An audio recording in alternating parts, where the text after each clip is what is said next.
ireo antony tsy maintsy anosorana anao. Satria tsy maintsy ny fanosorana. Voalohany ny fivavahana rehetra misy pitarika daholy. Fa tsisy fivavahana tsy misy pitarika izany. Tsy maintsy misy ny pitarika na hoe leader. Tsy maintsy misy. Ny malagasy aza milaza hoe ny biby tsy misy lohany dia maninona? Manaikitra. Tsy manaikitra. Ny biby tsy misy lohany dia tsy mandeha. Ny tomobile rehetra tsy maintsy misy lohany daholy. Misy chauffeur ao, misy mpamily ao, misy sambo, misy commandant de bord ao, ny fiaramanidiny, misy pilote ao. Tahaka izany ihany koa ny train, misy conducteur ao. Inona ihany koa dia misy an'ilay anina iny ao. Na tokantrano misy lohany ao, misy mitondra eo. Sa tsy zay? Dia tahaka izany ihany koa ny fivavahana, misy pitarika ao. Dia voalohany indrindra ny pitarika aloha tsy maintsy olona manana ositra avy amin'Andriamanitra. Tsy maintsy voaositra. Tsy mety ny pitarika fivavahana raha nianatra mombana baiboly fotsiny, nianatra toko sy andininy, nianatra ny firazanan'i Jesosy Kristy fotsiny, na ny généalogie hoe i Jesosy Kristy dia avy tamin'ny taranaky Abrahama, Isaka, Jakoba, Josefa, i Manase, i Efraima, izao. Na nianatra mombana resaka hoe tanàna neviny fotsiny. Tao Betlehema izy nianatra, nielanelan'ny Betlehema sy ny Jordan dia zao kilometatra tsy zay. Tsisy idiran'ny kapoaka anao zany na ny fanasitranana anao na ny fiainanao. Dia izay no mahatonga fiangonana maro samihafa amin'izao fotoana izao tsy mitovy ilay fiangonana. Ny antony tsy mampitovy an'ilay fiangonana tsy mitovy ny zavatra ao anatiny, fa miankina amin'ny pitarika io voalohany indrindra. Miankina amin'ny pitarika. Ny fiangonana dia tsy tahaka ny botika na ihany koa garage na ihany koa atelier na ihany koa inalizy entreprise. Io zavatra tansaiko reo dia certificat no mety ilaina na licence dia afaka manokatra ianao. Raha nokatra botika ianao mety licence no ilaina. Raha nokatra ohatra salon de coiffure mety mila manana ianao certificat. Mila hianatra ianao tany amin'ny centre de formation professionnelle dia manana certificat ianao dia manomboka manokatra izay tianao sokafana. Fa ny fiangonana tsy ohatr'izany. Tena fiangonana dia naniraka olona iray Andriamanitra ary nanositra an'izany olona izany Andriamanitra. Nanome afatra ho an'izay olona izay Andriamanitra, ary izay afatra entin'izay no entiny ho zaraina amin'ny olona, andresena lahatra amin'ny olona. Ary vonino faty amin'iny afatra entiny iny izy, fa tsy hitsoka na ovinany amin'iny. Nanolo tena ho an'iny afatra iny izy. Nanolo tena ho amin'iny afatra iny izy. Velona amin'iny afatra iny izy ary maty amin'iny afatra iny. Izay ny tena fiangonana. Misy olona ohatr'izay. Mandehana avy fa tsy hoe nanokatsokatra avy tany dia tsy nety rehefa avy dia najanona dia nanao business hafa ndray tsy zay. Tsy zay. Jesosy nosoran'Andriamanitra nomena afatra manokana, velona tamin'izany afatra izany ary maty tamin'izany afatra izany. Zay zany aloha zany ny zavatra tsara ho fantatra mombana fiangonana. Zay no mahatonga antsika tsy tavela tany amin'ilay nitaizanantsika tamin'ny mbola kely, satria tsy natsapa izany zavatra izany tsika. Miditra tsika tsy matsapa zavatra, mivoaka tsika tsy matsapa zavatra. Zay no nahatonga anay tsy maintsy nandeha niala. Dia nandeha nitady toerana izay ahafahanay matsapa an'Andriamanitra. Dia rehefa tamana izay tozan'ny fianakaviana hoe tsara fa nivavaka ianao, kanefa tsara kokoa maninona raha tato amin'ilay nisy atsika. Nefa ilay nisy atsika ilay lazainy tsy atsapako ninina. Inona ny antony tsy maintsy anosorana?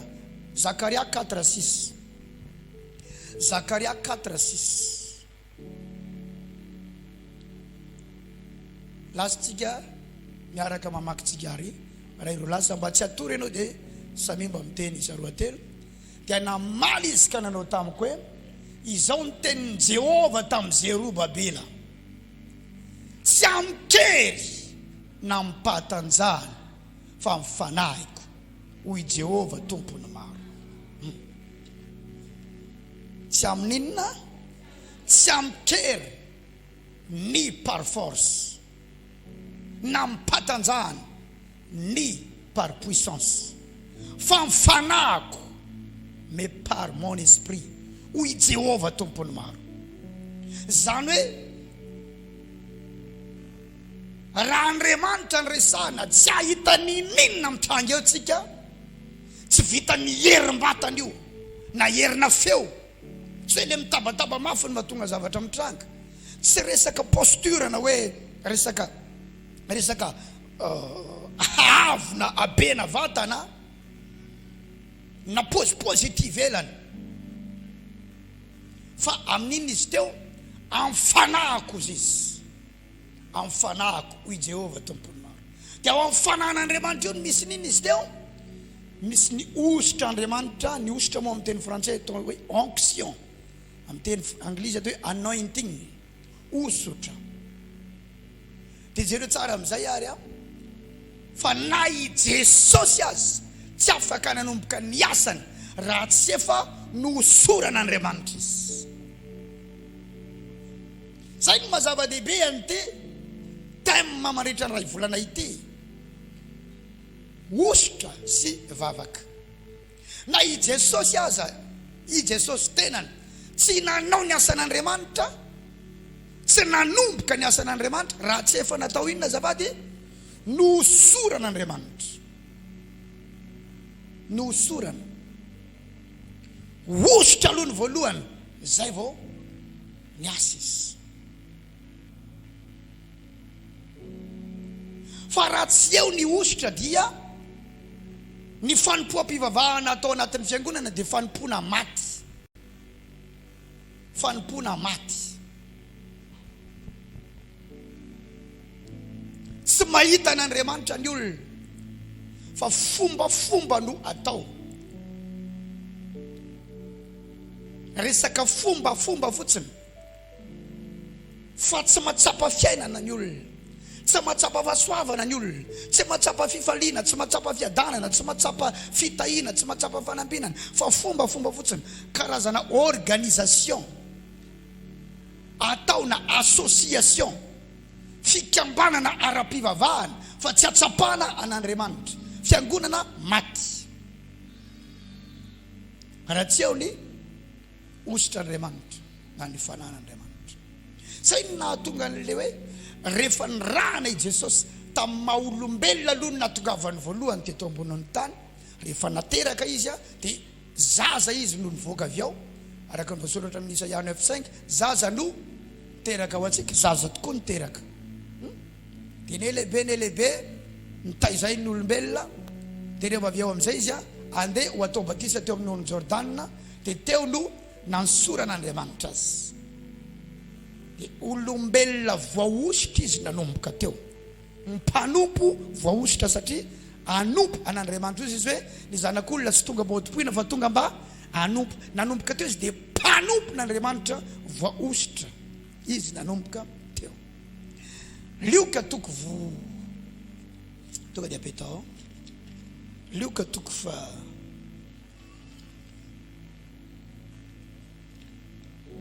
fatelo andininy faraiky amin'ny roapolo lasitsika ary mianatra tsika zao tsy toriteny zao fa fampianarana.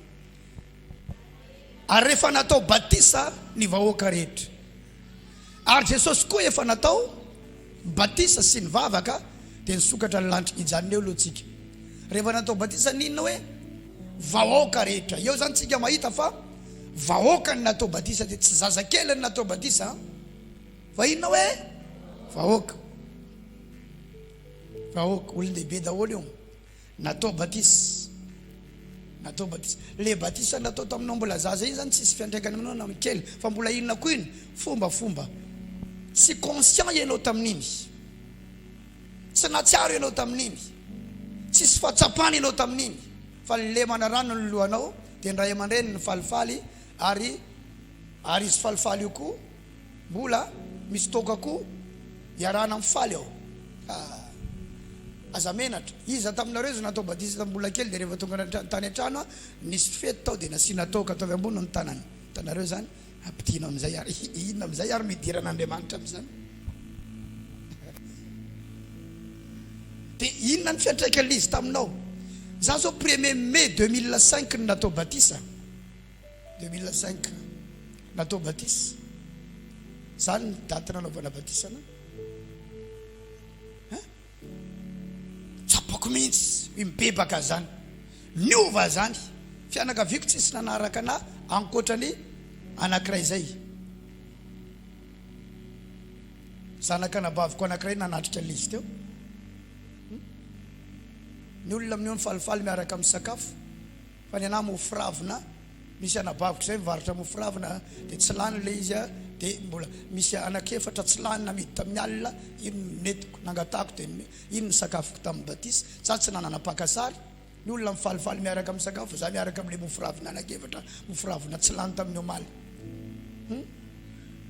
Fa faly be vita batisa. Nazava tsara tamiko ny torotenin'ny ray aman-dreny ara-panao hoe amin'ny fotoanany batisanao no anoratana ny anaranao amin'ny bokin'ny fiainana any an-danitra. Faly satria any an-danitra ny anarako voasoratra. Dia ny teniko voalohany rehefa nivoaka avy tao anaty rano nivadika ambony ambany ny globe.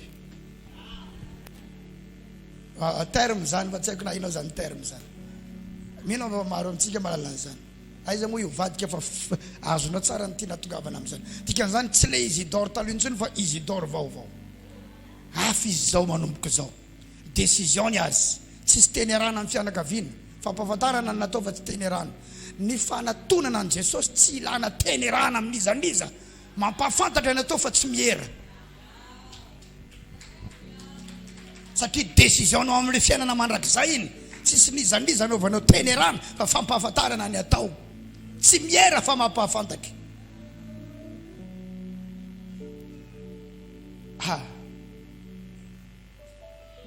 Ka ho anareo zay mbola tsy natao batisa, aoriana kely ao izy batisa dia efa miomana sady ho amin'ny batisa.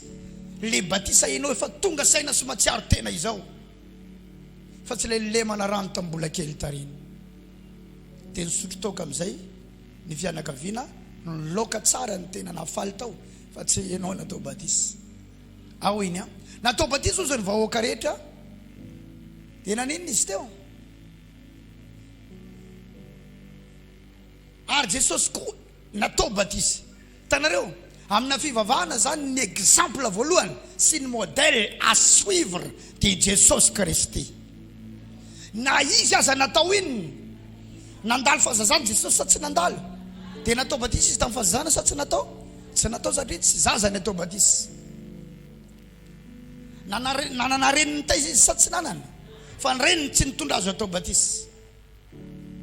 Misy fomba fisainana manko amin'izy mbola kely mihitsy mila atao. Movina foana moa izy azy io vao atao batisa. Aza ao anatin'ny Baiboly ny misy an'izany fanontaniana zany. Fivavahana ny namorona an'izany fa tsy tenin'Andriamanitra. Ka isika tsy mpanaraka fivavahana fa isika mpanaraka ny tenin'Andriamanitra. Tsy fivavahana no arahantsika fa tenin'Andriamanitra. Tsika tsy mpanaraka ny rano fa miainga avy eo amin'izay lazain'Andriamanitra. Amen na vera lazana bavy. Tsika tsy manaraka ny rano, tsy manaraka efa. Fa izy lehibe zao, izy no mitondra ny tenany ho atao batisa. Natao batisa ny vahoaka dia natao koa Jesosy. Ary rehefa nivavaka izy dia naninona ny lanitra? Nisokatra ny lanitra. Rehefa nisokatra ny lanitra, inona amin'izay ny zavatra nitranga teto? Marina fa ny fampianarana eto mitohy mandrapatapitra ity volana ity amin'ny sabotsy dia mitohy amin'ny alahady dia ohatr'izay zany le ny diantsika amin'ity volana ity. Ary ny fanahy masina nidina teo amboniny rehefa nisokatra zany lanitra dia io ny fanomezana voalohany. Tsy tômôbilina ny voalohany, tsy vady ny voalohany, tsy fanasitranana ny voalohany, tsy tranobe ny voalohany, tsy asa ny voalohany. Misy olona tonga anaty fiangonana hitady asa. Asa no ilainy zay natongavana eo fa tsy asa aloha no men'Andriamanitra no voalohany. Fa io hainao misy blocage io navelan'Andriamanitra tranga io mba hiatsona anao hitodika amin'Andriamanitra. navelan'Andriamanitra itrangy io blocage io mba hatonga anao an'inona azafady hitodika amin'Andriamanitra.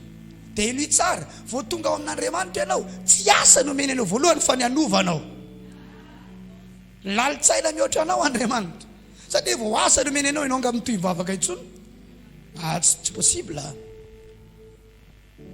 tsy possible satria anao va ny asako na io tsy manana fotoana fa tsy mbola omena asa zany ianao aloha, tsy mbola omena asa zany, tsy possible zany, tsy possible. Raha ianao zany tonga androany dia nahita asa rapitso azadino fa tsy asa avy tamin'Andriamanitra iny fa asa atonga anao tsy hivavaka. Anirina kely any ianao anenina dia hiverina indray sangy efa daty pasteur tonga teo dia nahita asa zay dia tsy asa avy tamin'Andriamanitra iny fa hitany devola hivavaka izy io. Aleo ataontsika zay atonga azy tsy anam-potoana dia omeny asa zay tsy afahanao hivavaka ianao, tsisy asabotsy tsisy alahady fa ny anovanao aloha ny mamaika azy. Hanokatra ny fonao ianao, anay an' Jesosy ianao, hanolo tena ianao, hiala amin'ny ratsy fanaonao rehetra ianao, dia voova miandalana eny ianao, aoriana kely ao Andriamanitra manome anao an'izay tokony homenanao amin'izay.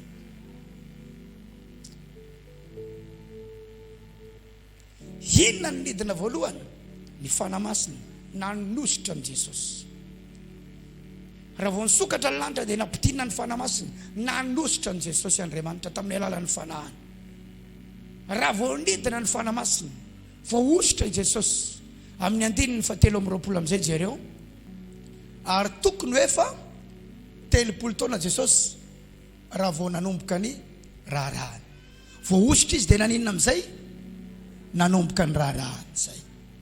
Dia izay amin'izay no mampitranga ireo fanasitranana, ireo fahagagana, demony miala, malemy mitsangana, jamba mahiratra, rano miova divay, boka madio, olona miova rehefa mandray ny toroteniny satria misy inona ny toroteniny, misy ositra ny toroteniny. Tsy mitovy lahateny fotsiny amin'izao vokatra ny fahaiza-mandahateny sy ny toriteny miaraka amin'ny ositra Andriamanitra. Enao fa mandona fo mamangy vangy fo, ary ny toriteny miaraka amin'ny ositra tsy ho adinonao mihitsy na firy taona ty aoriana azy satria grave any anatin'ny olona le izy.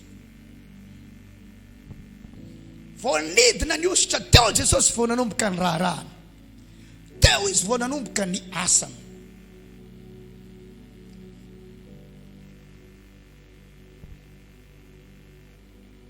Teo izy vao nanomboka ny asany satria fantany tsara hoe tsy amikery na mipatanjana fa mifanahiko hoy Jehova tompony maro.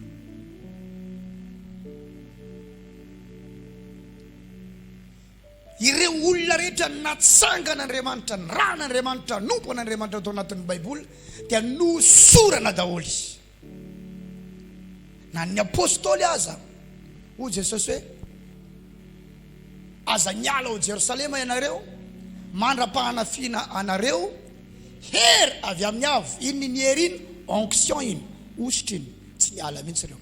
Nahazo ositra ireo, zay vao nandeha amin'izay, andeha nitory ny filazantsara manera ny tany. Ositra ny voalohany, na onction no voalohany. Ary ny ositra no manavaka ny mpanompo iray amin'ny mpanompo iray ilay ositra. Nisy lehilahy tao anatin'ny Baiboly atao hoe Elisa na Elize. Io Elisa io dia niaraka tamin'ilay lehilahin'Andriamanitra atao hoe Eli. Ary rehefa tonga ny fotoana ampakaran'i Jehova Andriamanitra ny Eli ho any an-danitra, satria Eli tsy nandalo fahafatesana tsy maty fa natao ascension na enlèvement, nampakariny ho any an-danitra izy. Alohan'ny akarany ho any an-danitra dia nametra-panontaniana tamin'ny Elisa izy hoe angatao izay tianao dia ny zato tsy mbola misaraka aminao. Azo antoka fa ma prophète authentique, mpaminany marina sy mpaminany lehibe any Eli, manan-karena izy. Manan-karena izy, tsisy mpaminany tena hoe goavana zany ka antry, tsy possible. Satria ianao manisy olona maro, olona maro asianao solo eo voalohany indrindra tsy maintsy hitanao reo, tsy maintsy hitanao reo. Za mino fa tena manan-karembe Eli. Mino fa nanombe azy tany maro ny olona, nanombe azy trano maro ny olona, nanombe azy zavatra maro ny olona. Fa rehefa niteny izy angatao zay tianao fa omeko anao. Elisa tsy niteny mihitsy hoe omeo amin'io taninao io a, na omeo amin'ilay tranonao a, nefa libre be le fangatahana. Zay tianao dia omeko anao. Fa inona ny nangatahany Elisa? Natsapa mihitsy Elisa hoe nitena zavatra goavana indrindra amin'ity fiainan'ity olona ity, mahatonga azy ohatr'izao dia le ositra ao aminy, ka io no angatahako.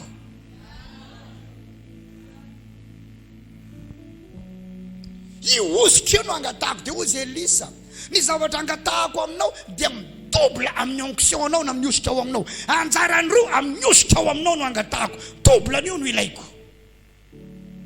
Zany zavatra nangatahana, osotra. Ankehitriny ny olona rehefa mihaona amina lehilahin'Andriamanitra na vehivavin'Andriamanitra, selfie no mamaika azy nahaka sary. Io ty telefony, samy mba afaka maka sary aminao lehilahin'Andriamanitra na vehivavin'Andriamanitra, dia tsy maninona ka, ary amin'izay misy mpaka sary, eo amin'izay. Sany mamaika ny olona, ositra ny tokony hamaika. Fanatitra ny tokony hatao amin'ny olona io. Fanatitra. Hitsofa ny rano anao, hiampitanjavatra any aminao. Mbola ho lavitra moa ny fampianarana, mbola andeha lavitra, satria ny fanatitra anisany transferena zavatra ao amin'ny tontolo ara-panahy. Fisotomana zavatra ny fanatitra. Hakasary ny mamaika ny olona, hakasary ny mamaika ny tsy zany, manompo ny tokony hamaika. Ao ve zay? Zany hoe ny olona anankiray irahan'Andriamanitra tsy maintsy atao inona aloha zany? Hosorana. Fa tsy ny mpanompo rehetra no misy ositra, tsy zay rehetra manompo no hosoran'Andriamanitra. Tsy maintsy le izy tsy resaka hoe tsy maintsy hoe io mitondra asan'Andriamanitra dia tsy maintsy le izy, fa hitanao maso zany zavatra zany, satria azo tsapahitanana ny ositra. Hita maso ny fiasan'ny ositra. Ozy le lehilahin'Andriamanitra zay hoe raha resaka ositra ozy zay tsy azo amidy, fa vao mijoro anao dia fantatra hoe mitondra zavatra ianao na tsy mitondra. Fa tsy azonao amidy amin'izany zay, tsy azonao amidy. Misy mivazavaza mitorotena, wow, fa tsy voatery misy ositra io. Zany bénigne zany tsy mitabataba zany, tsy possible mihitsy hoe tapaka ny ozatendany zany bénigne zany raha hitorotena, satria zany tsisy cri zany rehefa miresaka. Teny faran'izay ambany izy, satria izay koa ny zavatra mipetraka ao aminy. Zay zany ny amin'ny mpanompon'Andriamanitra aloha voalohany indrindra, tsy maintsy izy aloha zany mandray inona? Ositra avy amin'Andriamanitra, na hoe faiza manao an'Andriamanitra, na hery avy amin'Andriamanitra, ary zay ositra zay no entiny maninona? Miasa. Ao ve?